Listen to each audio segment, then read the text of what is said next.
Ну как найти бизнес-идею? Что такое бизнес-идея? Потом, а где найти деньги?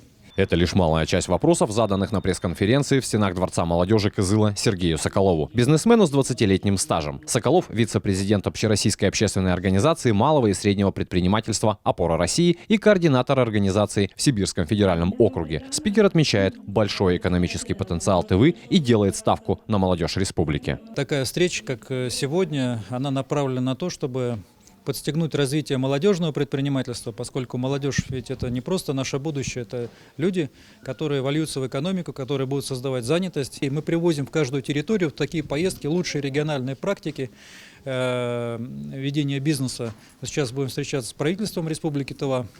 Я думаю, ряд наших предложений мы озвучим. Ну а все это в целом направлено на то, чтобы республика процветала, чтобы предпринимательская инициатива была и развивалась.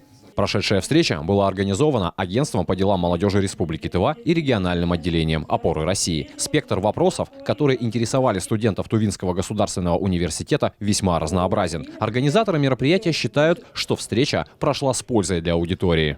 На мой взгляд, цель данного мероприятия достигнута, так как студенты активно задавали вопросы именно сотрудникам «Опоры России» нашего Тувинского, именно Сергею Львовичу. Мальчики задавали, как можно открыть свой киберспортивный клуб, девочки задавали, как стать нейл-мастерами, именно как стать предпринимателями по поставке именно магазина Wildberries.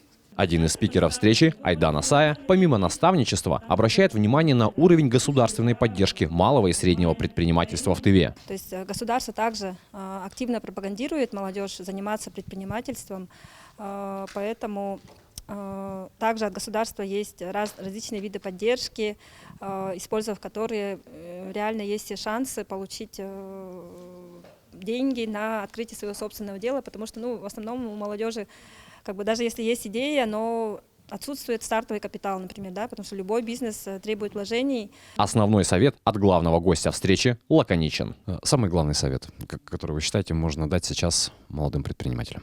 Не останавливаться. Не останавливаться, потому что угадать с первого раза сложно. И сегодня как раз время сотрудничества, время находить компромиссы, время находить таких партнеров, с которым тебе комфортно.